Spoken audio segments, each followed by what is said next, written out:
Hey there. Welcome to The Climate Cycle, a podcast focused on Canada's climate tech ecosystem.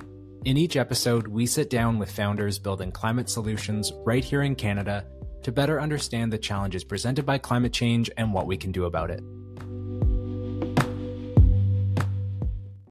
Hey, I'm your host, Justin Reist.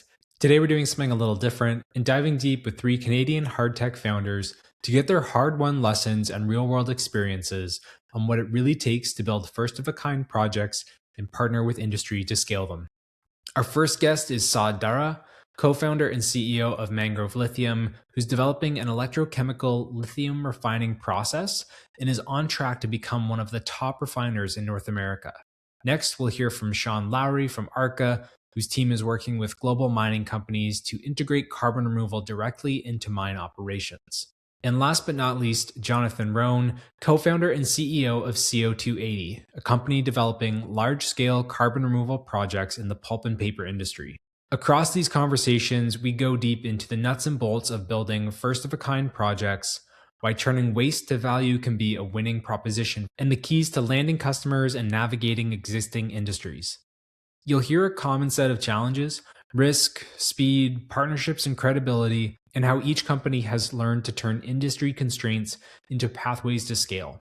We recorded a few of these interviews live on the sidelines of Converge in Vancouver. A big shout out to the team at NorthX for helping pull this together. And now our first conversation with Saad from Mangrove Lithium. Saad, thanks for making some time sitting down with us. For those who aren't familiar, could you give us a quick introduction to Mangrove Lithium and what the company's doing? Thank you for having me. Thank you for your time.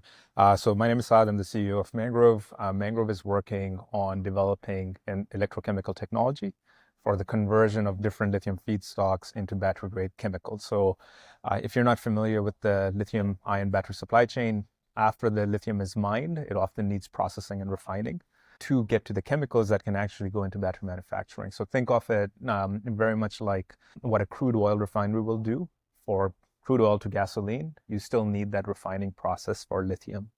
So where the current supply chain exists is about 75% of the world's lithium comes from Australia and South America, but about 80% of that material is refined and processed in China. So when we work with battery makers, they always say the same things. Hey, we need a non-China supply chain and we don't want to pay more for it. And so our technology, which does the lithium refining in an electrochemical method, using electricity as opposed to chemicals, allows us to be able to develop that supply chain without an increase in production costs and without the wastes that are often generated.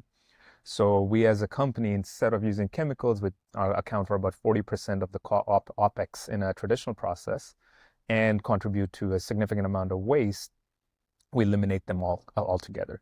And what this allows us to do is replace that with an electrical cost, which reduces the OPEX overall, but as well as eliminates a lot of the wastes that are generated. And so that's what Mangrove as a company is focused on. Okay, very interesting. So there's an aspect there of domestic supply chain. There's an aspect of at cost parity and kind of targeting that. Could you talk a little bit more about the difference between traditional lithium refining and then what separates your approach from that, like kind of the electrochemistry approach? Yeah, absolutely. So maybe worth it to talk a little bit about the lithium mines. So in North America, there's only one producing mine. In South America, there are a few. They all send their material to China. Typically, when we're talking about the materials that are processed through a conventional process, there's two routes. The first one is lithium brines. So most of that processing is done to a industrial or technical grade chemical in Chile or in Argentina. And then that gets shipped to China where it gets converted to battery grade chemicals. The other piece is rocks, literally rocks that come out of mines in Australia, in Canada, in Brazil. All of the rocks that are produced or lithium containing ore, they get sent to China for processing. And what that process looks like is it's about 94% not lithium, about 5 to 6% lithium, 94% not. It goes through a very chemical intensive process where the rocks get processed into lithium sulfate, which is an intermediate chemical, and then lots of chemicals are added to convert the lithium sulfate into lithium hydroxide or lithium carbonate. What Mangrove does is instead of taking that lithium sulfate and adding chemicals to it, we convert that lithium sulfate into lithium hydroxide using electricity. So we do that in an electrochemical cell. So it's very similar concept to what a battery does. You apply a voltage, lithium moves one way, sulfate moves the other way, and you get lithium hydroxide on one side and sulfuric acid on the other side. We take that sulfuric acid, we recycle it back to the front of the process, leach out the lithium from the next batch of rocks, and continue that process in a closed loop without generating any of the waste. And so that's essentially what the difference is. Instead of refining with chemicals, we refine with electrons. Got it. Okay, that makes a lot of sense. Can you talk about the climate impact of traditional and then kind of your process? You spoke about all the chemicals that are kind of involved in the traditional process, but what is the climate impact of something like mangrove lithium? Yeah, for sure. So when we talk about chemicals, the production of those chemicals for use in lithium, that's energy intensive as well. And so when you eliminate those chemicals and you go through the direct route of what we're doing with the electrochemical process, that simplifies the number of steps you have to go through, it simplifies the logistics, and that eliminates quite a bit of the emissions associated with that. In addition, we get higher purities, we get higher efficiency overall through the process. And what that all allows us to do is have a net lower carbon emission lithium that's produced. What that effectively means is that if you have raw materials that are going into an EV battery that are being produced at a lower emissions rate, at 0 miles driven, you have less of a gap versus an internal combustion engine vehicle. In addition to that, if we couple that with a renewable energy source, for example, Vancouver is hydro, Quebec is largely renewables as well, all of those have an impact in improving the emissions profile of the raw materials that are being used in batteries. That makes a lot of sense. Okay. And then scaling up a process like this seems like a real beast. Can you talk about that process from inception to where you are today? And I know that's like a big question, but maybe you could just. Well, maybe I can say it in a number, 13 years, right? So the first idea that this started off as Mangrove was under my PhD. It was early 2013. So end of 2025, you're looking at 13 years. It started off literally in Tupperware. I bought at a dollar store outside of UBC. That's gone through the first prototype electrochemical cell, which was not much bigger than, it was 3 centimeter by 3 centimeter at the small scale. The system was, it would fit in your hands. We still operate those cells, by the way. So that's gone through that. That's gone through a scale up into a full size cell. And then what we're building now is a first commercial plant. But one of the beauties of electrochemistry is how it scales up. So after you've scaled up to a sufficient size, you don't make things bigger anymore. You just repeat them. So just like in your TV remote, you have multiple batteries, electrochemical cells, electrochemical technology scale exactly that way. So we've been operating a full-scale commercial cell at our pilot plant in Vancouver for number of years.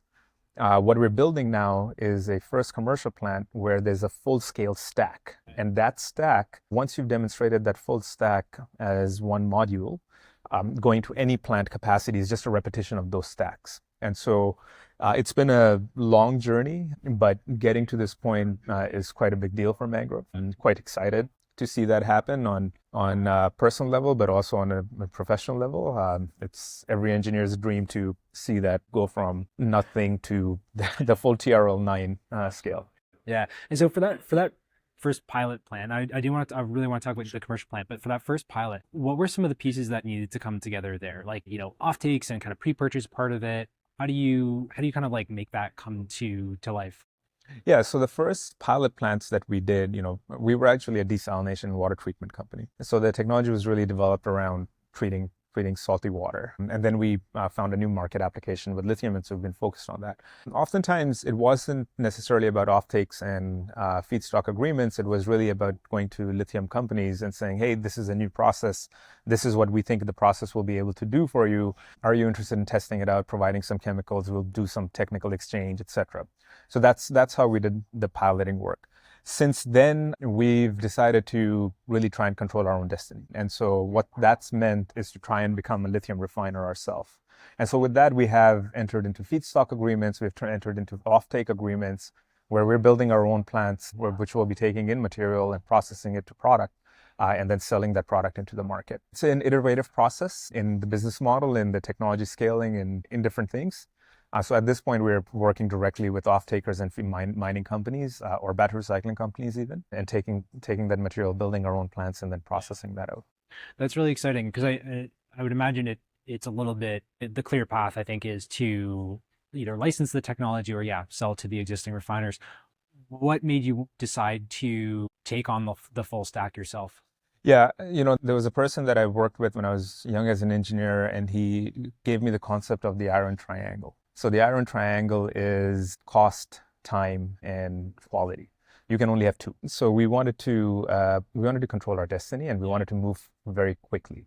What that meant was that it's more expensive. We have to control quality, but time was the most important thing. I think often the mistake that people make is thinking that what they'll need to see is only a pilot. And over time, the learning that I've had, at least, and this is my perspective now, is that you need to do a full-scale commercial plant. And it doesn't need to be the biggest plant, but it needs to take out any sort of number up or scale up risk. It needs to do the full flow sheet. And that was a priority. Is we think that the licensing opportunity only opens up after that. With that risk off the table. With that risk off the table. Yeah. This is piloting is being able to play the cello. A commercial plant that's integrated is being able to run the orchestra. And just because you can play good music, make good music with that one instrument doesn't mean that it runs as a full integrated process.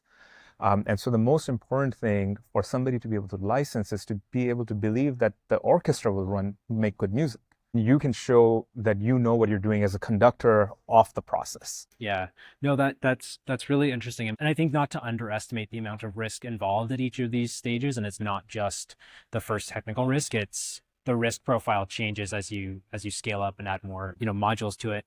I wanted to get your take on, so Canada's been working on this critical mineral value chain, getting it off the ground. You're at a critical step of refining. Mm-hmm. Can you talk a bit about what still needs to come together let's talk about maybe North America for this to really take off? I think the most important word for this is ecosystem. So the battery supply chain is six segments: mining, refining, cathode active manufacturing or anode manufacturing, battery assembly, EVs, and then battery recycling. If any part of that first 5 pieces of the segment are missing, then it's not an integrated ecosystem. For us to be successful, the rest of the supply chain should also be here. Otherwise, if we are processing all the material and then still having to send it outside to, Japan or Korea or whatever the market is, it's more difficult. But if we can build a holistic system, we can build a holistic ecosystem around having cathode manufacturers, having EV manufacturers, having battery assembly plants alongside our mines, that, in my view, is not just going to make us much more successful, but it's a tremendous opportunity. And you can look at what China has done, and their ability to get things done quickly is immense, amazing. They've been able to do that over the last 10 years, and that's why they're so far ahead. Now, I don't think it's a zero-sum game. I don't think it's us versus them. I think it's more about we need to develop our own supply chains and be able to stand by ourselves, not necessarily as competitors, but definitely as maybe in competition. Absolutely. Yeah, and even shifting from now where it's like 80-90% of refining is done in China, maybe that's 50-60% would still be exactly. a huge shift. So you talked about the newly announced, I think it's 20,000 tons per year commercial plant. Maybe talk a bit about, again, in the ecosystem sense. I know you have some battery customers there, but what really needed to come together to get that plant off the ground? Yeah, so right now we'll start commissioning our 1,000 tons per year plant. That's in Delta. So that's the plant that has a full-scale module. And so we've started work on a 20,000 tons per year plant that we're targeting for Eastern Canada. That is an immense project. It's a big project. It's a significant undertaking. So to give you a sense of numbers, after our 1,000 tons per year plant comes online, we will own about 7% of North American refining capacity. For a tiny startup with 70 people, that's crazy. When that 20,000 tons per year comes on, we'll own over 50% of the supply of the refining capacity in North America. So it's quite a big project. It's a project that requires a lot of pieces to come into play. Our eyes are wide open.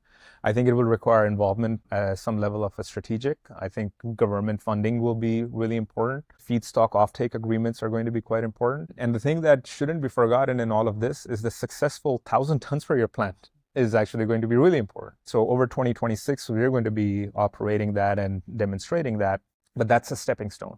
That's the first step of figuring out all the reasons why there's shit on the fan. Right, right. Yeah, yeah. And then, doing that properly to translate that to the 20,000 tons plant. So there's a lot of things that need to fall into place. We're quite excited about the next stages to get to that point, and we'll look to add the right partners at the table to execute on that. That's fantastic. No, there's so much talk now about, nation building projects and doing big things in Canada, and the idea of being able to own, 50% of the North American refining capacity.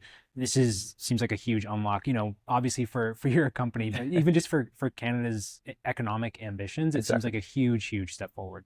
Yeah, I think, the other piece that is quite important is this actually is an opportunity to transition from the old energy future to the new energy future. Fluids being moved in pipes is not very different. Chemical engineers working in the oil sands or other industries that are maybe not as attractive into the future, those skill sets fully apply. And there's no reason why we can't be transitioning some of those people and creating these new opportunities in sectors that are adjacent, skills-wise. I'm a chemical engineer by training, and so I very much see that the people that do have that appetite and the ambition to look at careers in elsewhere, I think this is exactly the way we should be thinking about transitioning our workforce long-term as well. Yeah, yeah. One of the things that seems most challenging about critical minerals, about the battery value chain, is just the volatility of global commodity prices. Maybe could you share a little bit about your thoughts on that, and kind of, does the domestic supply chain angle give you some insulation from that? What does that look like? Lithium market is very much in its early stages. So it's not a mature market. Commodity prices are easily manipulated. However, commodity prices don't necessarily reflect long-term offtake prices. So what off-takers are actually paying for, that's quite different. What that also means is when prices go up to 3 years ago, when they were like $80,000 a ton, nobody was paying that either. So there is that part that's important. But our view has been that if you look at the fundamentals of demand and supply and where that lithium has to come from, and I think this will be true for other elements as well, like nickel, cobalt, manganese, graphite. If you look at that fundamental supply demand, there's a level that has to be met, and the price has to be at that point, because otherwise it's an imbalance. And so if your economics can work at that level as a project, this is the right thing to do. So our view has been that if you can make the economics work anywhere between $15,000 to $20,000 a ton, that's a project that's ready to be successful. And so that's how we think about it. Yeah, yeah. That's a good point about the difference between commodity and futures and all that versus what real world customers are willing to pay, and that those are not necessarily correlated. And ultimately, the products that we want to sell are going to the battery makers who want stable supply chains without volatility. Battery packs, they're most sensitive to lithium prices. I think when prices were at their peak, it was having about an $11,000 difference per EV. So you can imagine a $40,000 car now costing $55,000, $60,000. It can have a major impact on what consumers will want. And so they want stable supply chains with certainty.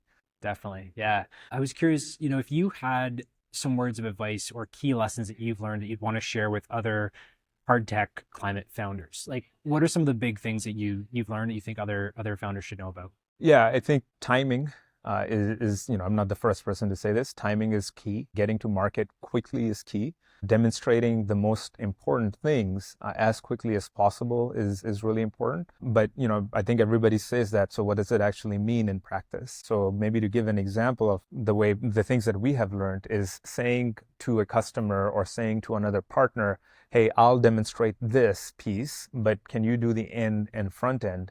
You're relying on somebody else, that is likely to fail. Wherever there's an opportunity to say, no, I will do the whole thing myself. I know it's more expensive, and I know I don't necessarily have the skills at the table to do that today, but we'll add those on. It's quite important to do the entire thing the entire process, the entire flow sheet, or whatever you want to do, in under your control as much as possible. Because ultimately, that is also building strategic value for the company. And it's allowing you to control your timeline. It's allowing you to build credibility in the market, that you're not just focused on that specific part of the process. So, our electrochemical cell in our flow sheet is only about 10% of the capex. It's all of the rest of the things that we didn't even change. They're completely traditional, completely proven technology, but proving this new instrument as part of that orchestra and being able to run that whole thing, that is super valuable for people that are going to adopt the technology. And so doing that as quickly as possible is the most important thing, in my view. Yeah, no, that's a great takeaway. And I think, you have all this scar tissue and the learnings, and all of that is yours, and you've accumulated that. You know how it works end to end. Very different than knowing how the one part works. And it's okay to focus on that one part initially and say, like, look, the reason we're doing it is because if we can prove this box, then we can prove the rest of the flow sheet. That's a perfect stepwise approach to execution and demonstration of the technology. There's nothing wrong with that. But I think it's, where people, I think, trip up is thinking, okay, if I can prove that one little thing, then I can sell it, or, I can license it. But the licensing opportunity, in my view, only really opens after somebody's seen that box operating as part of a greater whole. And that I think is really critical. Perfect. Last question. What's something you're really excited about right now? I'm very excited about 2026. I think we'll have some really good announcements. I'm really excited about where the company is heading. The thing that I'm most looking forward to is seeing this first of a kind plant come online. It's never been done before. It's the first time. And like I said, it's 13 years to this point. I'm not going to take the credit. I have an incredible team. So I'm really looking forward to the work we've done as a team to making that successful. Love it. That's amazing. Saad, thanks so much for spending some time with us. Really appreciate it. My pleasure. Thank you so much, Justin. Saad's perspective shows what it looks like to scale a new industrial process and why taking full ownership of that first commercial plant can actually add a lot of value for startups.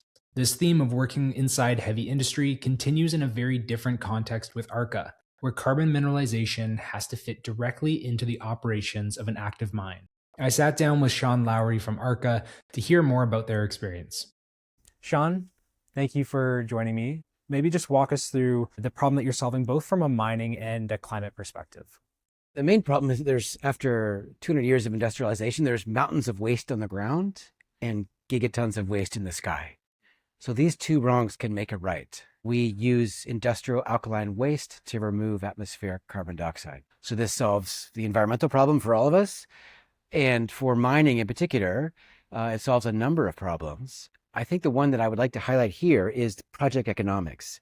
The revenue from carbon dioxide removals can make some mines more viable.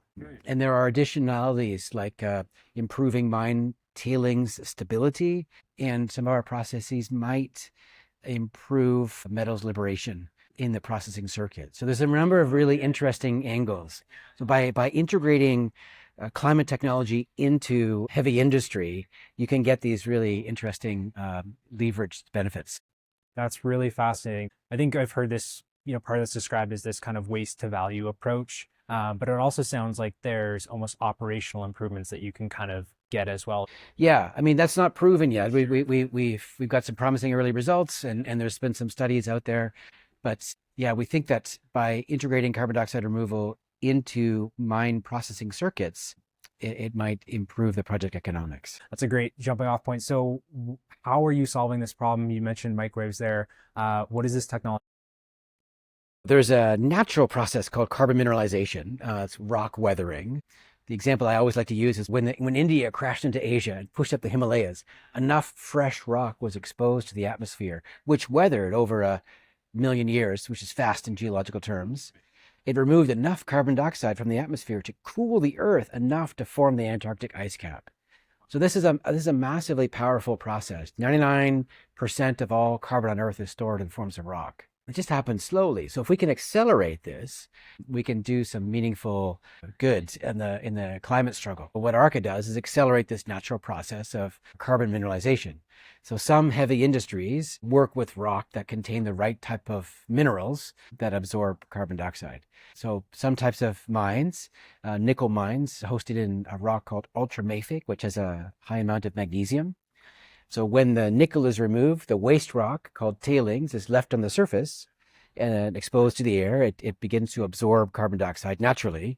Like the magnesium combines with carbon dioxide to form magnesium carbonate crystals. And so what our technology does is accelerate this. So we have 3 buckets of technology that we're talking about right now. Others are in our lab. So the first is MRVs, monitoring, reporting, verification IP, which uses pre-existing scientific instrumentation and proprietary algorithms to be able to see the flux of carbon dioxide through the air into the rock in almost real time. Atmospheric carbon dioxide is invisible. It's really hard to kind of see the results of your work, but because we're forming new rocks, you can literally weigh the rock, and you weigh the rock before, you weigh the rock after, and the difference is how much carbon dioxide's been removed. So then the instrumentation that we use allow us to see the flux of carbon dioxide through the air into the rock. And that gives us the ability to produce very high confidence removals, very high quality removals. That technology informs our second technology bundle, which we call smart churning. We send out robots over the surface of the tailings and stir it, almost farm it like plowing. So you bring unmineralized tailings to the surface, and that increases the rate of mineralization. Once we've told the robots to go there from our MRV technology, it's time to churn because the rate is dropping, and then the robots go out and bring unmineralized tailings to the surface. But our third technology is our breakthrough technology, which we call mineral activation, where we use microwaves and other technologies to break apart the rock, disrupt the mineral lattice structure in the tailings, liberate more magnesium, so there's more magnesium available for carbon mineralization. This will increase the rate over 100 times. What can be achieved just through ordinary processes. That's our breakthrough, and it'll be available for deployment in the next year or so. Wow, that's really incredible. So you've already got the churning deployed in the field, and then the microwave and another technology approach that's going to kind of accelerate that even further. Right. We recently concluded the world's first and only demonstration project of carbon mineralization on an active mine site in Western Australia in partnership with the world's largest mining company, BHP. So there, over 18 months, we proved that it's possible to integrate carbon dioxide removal into the workings of an active mine. We showed it's possible to remove carbon dioxide and not disrupt the operations or influence the speed or the safety. I'd love to talk about that pilot with BHP, because I would imagine from their perspective, there's a lot of risk in any pilot bringing things into an active site. What did that look like to actually get them on board for that first pilot? Like what types of milestones did you need to hit or kind of build that trust to really make that happen? Yeah, that's a great question. There's this really interesting dynamic between climate tech companies and heavy industry. Heavy industry are large multinational bureaucracies, huge corporations. Climate tech companies are small. If you can imagine one of those old-fashioned bicycles, with the big front wheel and the small back wheels, that's the same bicycle. The partnership is going in the same place, but one wheel is turning really slowly and one's turning really fast. Happily, we had our founder, Dr. Greg Dipple, who's a University of British Columbia geology professor, had done some research at BHP's Mount Keith nickel mine many years ago. So that relationship allowed us to partner with BHP more quickly than we otherwise would have done, because they were familiar with Dr. Dipple's work, and they had the results of that science, those experiments, that allowed us to partner with BHP. Got it. Yeah. And then what were some of the biggest lessons learned from this hands-on pilot? And I'm sure there were many technical lessons, but also just, lessons learned in terms of putting this out and going into the real world, working with some of these heavy industries. Well, I think the first lesson is just about how one manages the different speeds of those wheels. A big mining company has the obligation and the luxury to think in long term. A mine might take 30 years to, it runs on a 30-year cycle. So they can defer decisions that have uncertainty involved in them. In order for us to partner with them, we needed to integrate into their risk management processes. One of the things that we came to discover is that one needs to fit into the way that the large company is operating. Was there any keys for success in actually doing that? Because I would imagine that difference in speed can be really challenging. A, you want to go faster, but B, your runway for as any early stage company is very different than a 100-year-old mining company or forestry company. Or I think the first key is respect the risk management, health and safety procedures of the mining company. These are highly regulated environments, super dangerous, and they think in long term. So the climate tech company proposing new ways of working needs to understand and empathize and fit within that mindset. It's like you need patience, right? I mean, some of it also has got to do with meeting and cultivating relationships with champions inside the big company. I mean, big companies make decisions in mercurial ways, and every mining company is different. Some are run by engineers, some are run by lawyers, some are run by the financial people, and so you need to understand how that company makes decisions and find champions in that structure. that's a great distinction to kind of understand the incentives at play and how decisions get made, and that each company is going to be slightly different based off of that. Well, and they have so many stakeholders, so many internal stakeholders. I mean, a big mining company will have many different departments that all have some overlapping responsibility and interest in the work that you're doing, and they all need to be consulted and support what's going on. Kind of going back to the waste to value, can you just talk a little bit about like what this means from a project economics perspective? From that mining company, this seems like a potential area for more companies to be tapping into. Not thinking about, hey, you can add this onto your business, but you can integrate this and improve the economics of your core business. Maybe just talk a bit about like, what you discovered there. To answer that question, I need to step back a bit and talk about mines. When you blow up and crush the rock and extract what you want, the waste is 99% of the rock that you process, and the 1% is the metal that you want. The quality of the deposit influences the viability of the mine. So let's say you had a claim for a piece of rock that had 10% nickel in it, then it would be a very attractive mine. But if the percentage dropped down to 5, 2, 1, half, a quarter%, then it becomes questionably profitable. The introduction of carbon dioxide removal and the generation of carbon credits improves the project economics of the mine of low yield deposits. Nickel is a critical mineral. There are nickel mines in Canada that aren't viable at the moment because the nickel price is low. The introduction of carbon credits can increase the possibility that those mines might be profitable, economically viable. Inserting our technology into the processing circuit might have other benefits too. Too early to tell what those benefits are, and I can't quantify them, but it's certainly worth studying. Absolutely. When Canada's trying to is getting this critical minerals value chain off the ground, this seems like a good way, particularly for some rare earths, where it's maybe a very small but important market, to also improve their kind of project economics, where it's not just that particular rare earth, but you have this other kind of stream that you can add on to it to improve your project. So we were talking about kind of bridging that gap to actually getting into the field. Love to talk about the role that some of your kind of early supporters played in making that happen. We're here at Converge. NorthX has obviously been a very early supporter of Arca. Maybe just talk to me about like what types of early support has been the most impactful on Arca and kind of crossing that gap. I mean, NorthX is unique, I think, and they're really important in the Canadian climate tech ecosystem. For us, their early support, we were one of their first grantees, and that de-risked Arca to our other stakeholders. Like it's like a snowball growing. You want the more supporters are on the snowball, the less risky it is for others to join. And so our first support came from the Grantham Foundation, and then NorthX might have been our second or third supporter.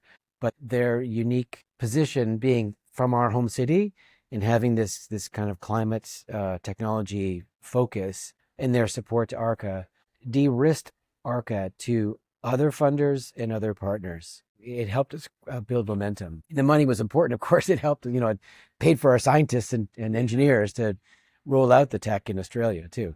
And that's what I was going to kind of ask. Like, there's the financial aspect of we can do the research to validate the thing, but it sounds like also there's a validation in that, potential pilot customer sees that NorthX has done validation, and that validation means a lot, or Grantham has done some validation, and you're kind of talking about that snowball. There is the funding aspect, but there's also other people have gone in and validated that there's something here, and that kind of helps move things forward with people down the road. Is that 100%? Yeah, 100%.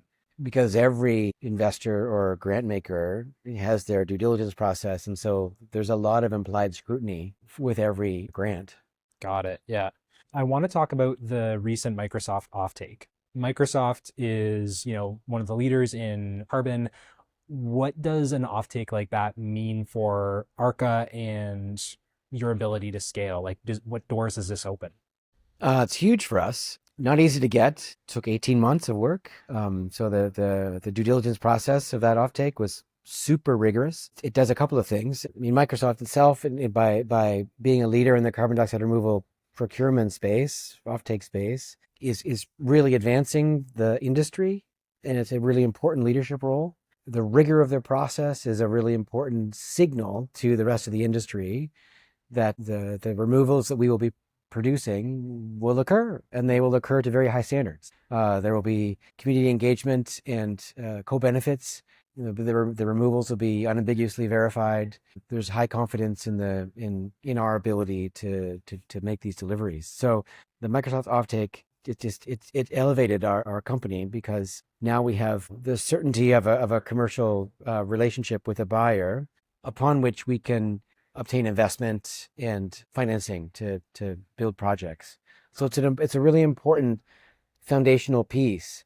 NorthX's early grant to Arca validated and de-risked us and allowed us to move. We did a seed round, and then there was a commercial demonstration with BHP, and now based on that project, we're able to conclude the offtake agreement with Microsoft, and that allows us to say and it allows the industry to say industrial mineralization, which is Arca's pathway. Industrial mineralization is a viable CDR pathway. Arca is a viable company, and that will allow us to raise the financing we need to hire the engineers and produce the project financing we need to deliver the removals. Yeah. So I talk a lot with early stage founders, and there's a lot here today. What pieces of advice would you offer an earlier stage hard tech startup, particularly when it comes to crossing that gap of we have something we maybe validated a bit, trying to get to that first pilot?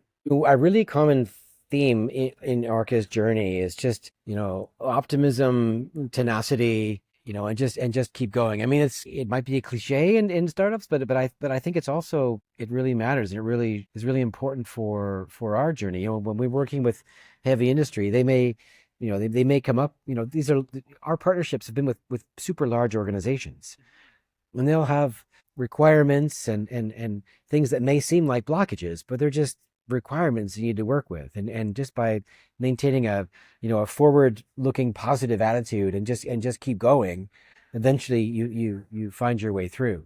So yeah, as long as there's money to keep the lights on, never give up. There's always a way. There's always a way to solve the problem. Yeah, just keep navigating that labyrinth. Maybe just the last thing I'll ask is, what's next, or what's something you're really excited about? Maybe two more end notes. There are really interesting, exciting possibilities that align with Canada's national priorities, the current moment, and ways for Indigenous host communities to take a leadership role in repairing the atmosphere, as well as building new areas of expertise that can create jobs and economic benefit. What's exciting for us right now is that mines work with flows of material. So in order to plug into what's called the processing circuit, so if you can imagine, the rock flows through a series of machines that separate what you want from the waste.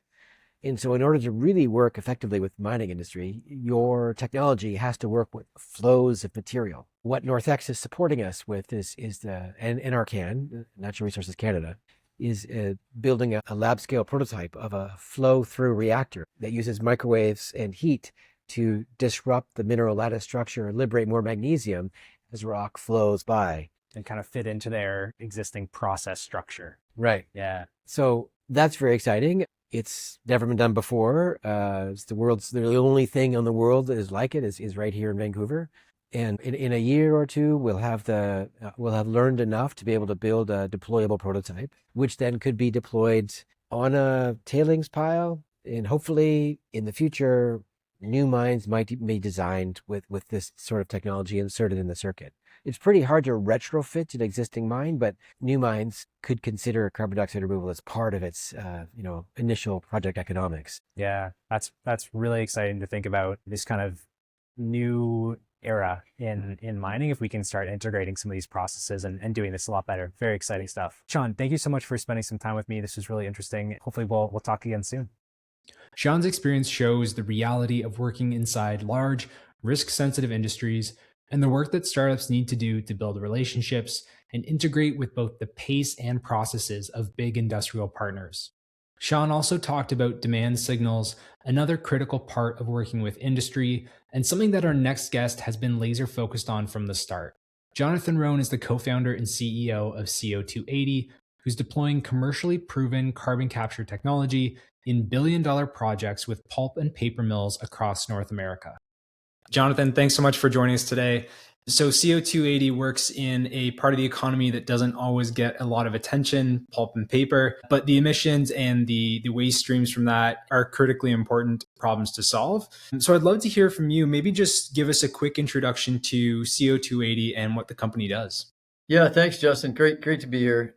Just a real quick background on CO280. We are a developer of large-scale carbon removal infrastructure projects, and we picked the pulp and paper industry specifically because it's quite a unique industry in the sense that about 80 to 90% of the emissions that are generated at pulp and paper mills are biogenic, and that means they're carbon neutral. So capturing that biogenic CO2 and sequestering it permanently results in high quality, permanent, verifiable CDR. And by retrofitting mills with carbon capture equipment and building out a new value chain from the mill for these carbon removal projects is really one of the most efficient pathways to get to large scale, affordable CDR that's really efficiently produced. So that's a big focus for us.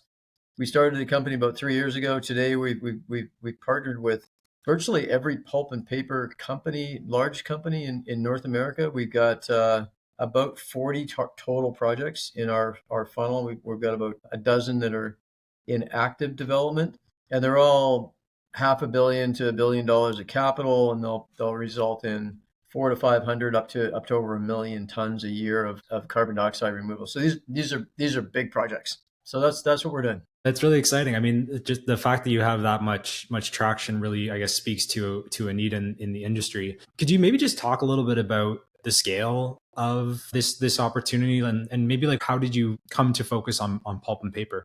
Yeah, well, the origin story of the company is really, back in 2022, a group of us founders were really looking at the carbon market, and we're seeing some really transformational change happening in the carbon market, where we could see that the demand for permanent carbon dioxide removal credits were ultimately going to be preferred to avoidance credits that are lower quality, and that a tech-savvy project development company with the kinds of commercial skills on scale, deployment, financial engineering, project development experience, new partnerships, new business models, that was able to create a scalable, repeatable solution that was going to deliver permanent CDR that's affordable would command a disproportionate share of the market. And so we started talking to all the leading buyers of CDR in the market and asking them what they wanted. And we kind of rooted this concept of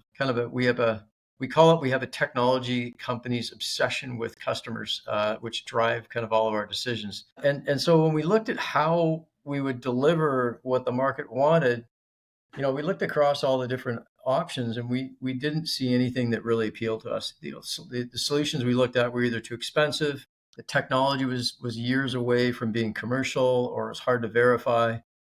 So we said, why don't we let's look at how we can design a business model to put commercially proven post-combustion carbon capture technology and retrofit these mills and create projects that are bankable right out of the gate.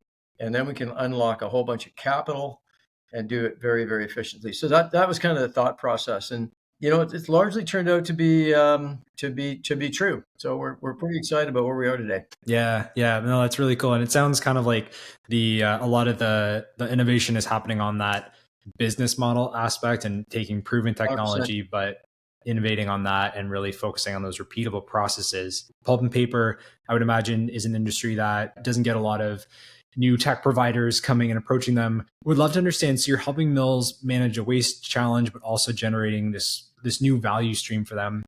In those early conversations, like what were some of the first pieces that really started to resonate with potential customers? Yeah, it's a really good question. So, maybe just take a step back and you sort of think about a typical pulp and paper mill. And you're right. I mean, if you look at paper products, we use them every day. They're in our kitchen, in our packaging. They're all through, everything we do in our lives. We don't think about the production of pulp and paper products every day. I mean, these are really large facilities.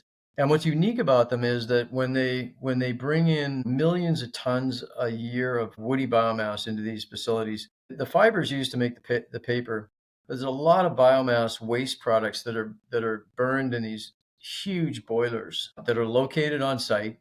The boilers produce steam and they make power. So the mills are really operate with the process heat and the power produced from combustion of the waste products. And so you've got millions of tons of flue gas from these boilers that's just being emitted to atmosphere today. It's just a byproduct. So really, what you think about it, when we started the conversation with pulp and paper forest products executives, we're saying we think there's an opportunity to monetize a byproduct flue gas stream that's currently not being monetized. And we can do it in a business model that sets up a joint venture that's separate from the mill, that will be able to attract new capital to finance these large scale infrastructure projects, to capture the CO2 and then transport it to storage sites. And it can generate, billions of dollars of new revenue from offtake contracts from hyperscalers, from financial services companies that want to buy the CDR, companies like Microsoft. And so the business model itself is really important to kind of solve the problem, how to actually deploy these systems and how to unlock capital. And ultimately, the projects and the joint ventures are set up with a kind of typically a 50% equity ownership by the pulp and paper companies. And that 50% can really drive a significant improvement in the profitability of the mill. So not only are we delivering what the carbon market wants, but we're also transforming the economics of the pulp and paper industry by monetizing a byproduct stream. So those are kind of some of the, at a high level, what we're trying to achieve. Yeah, yeah, that's fascinating. And I feel like that really probably speaks to their language of, enhancing the economic model of your core business. Maybe just to double click, the joint ventures, like why does that matter? Well, the joint venture, it matters for kind of three reasons.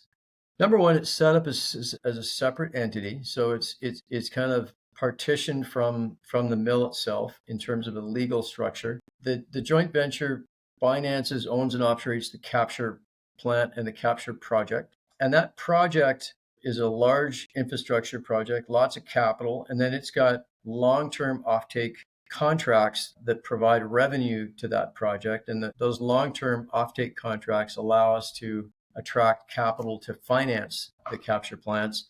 So the JVs are a way of structuring the ownership of this new asset, finance the new asset, and distribute the risks and benefits from the project to the mill and to CO280, who's put the project together. So that's what we're trying to achieve with the JV.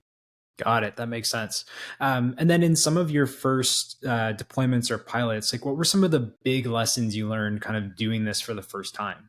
Our first project is in final engineering, feed FEL3 engineering, and we're driving towards getting that to a final investment decision in 2026, and then we've got 5 other projects that are coming in behind that in fairly rapid succession over 2026, 2027, 2028. So we're going to be deploying a lot of capital in the next 3 years, about $5 billion of total capital, debt, and equity. Some of the learnings that we that were really important to us. Number one, it was important for us to be technology agnostic. So when we selected the technology for our first projects, we set up some, we knew that the technology we selected needed to be bankable and fully commercially proven. So we looked at all the options around the world, and we settled on partnering with Arca carbon capture out of Norway. And they, in the last couple of years, have formed a joint venture with Schlumberger. So it's SLB Capturi, it's the new name of the company. And the industry's the pulp and paper industry is quite conservative, and it was important to them, to our partners, our pulp and paper partners, that we pilot the technology at the first mill site.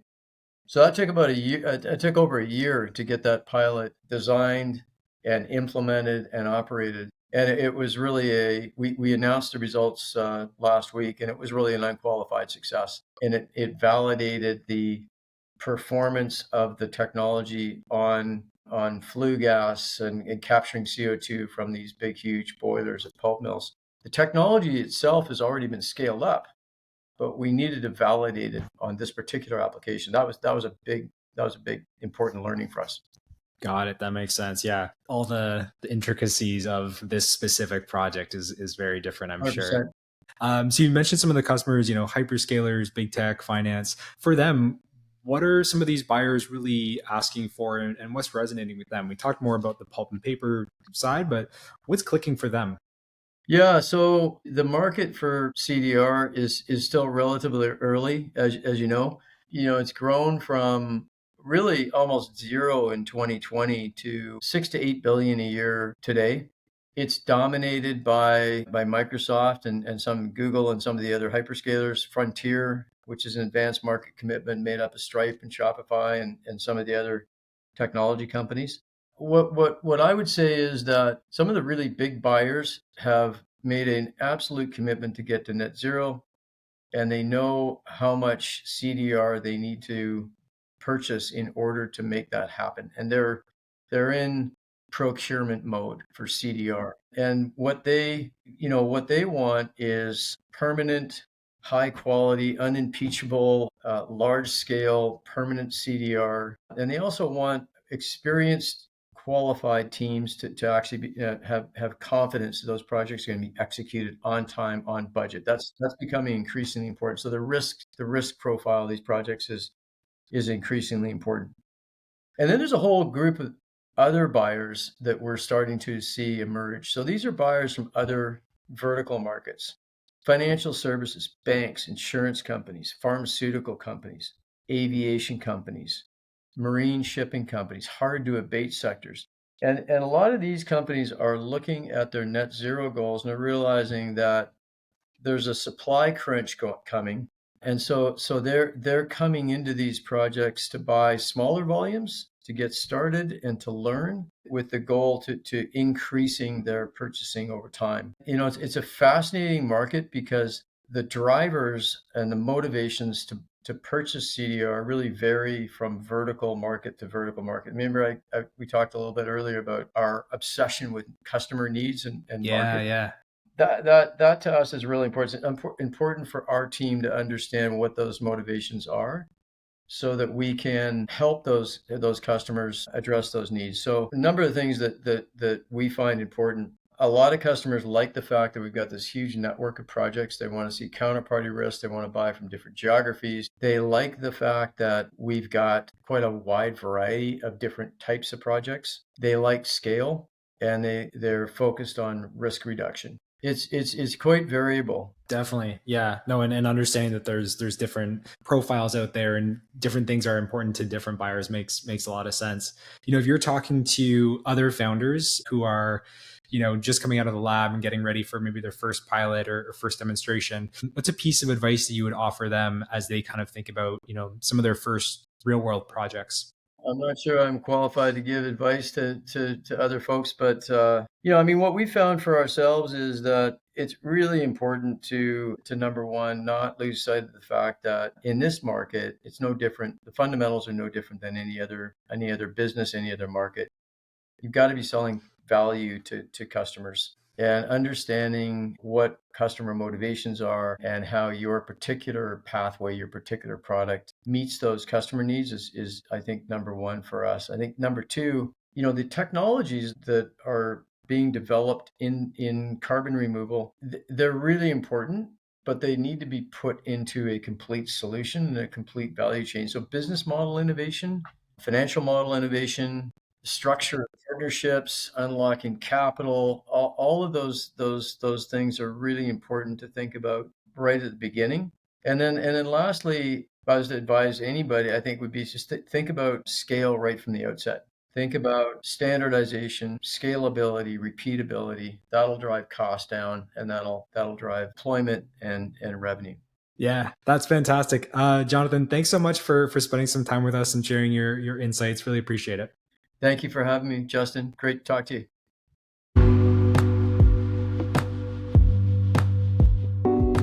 Thanks for joining us. If you enjoyed today's episode, leave a rating and a review on Spotify or Apple Podcasts. It would mean a lot and helps grow the show. To stay in the loop on Canadian climate tech news, recent fundraising, job postings, events, and more, subscribe to the Climate Tech Canada newsletter on our website. Thanks for listening. We'll see you next time.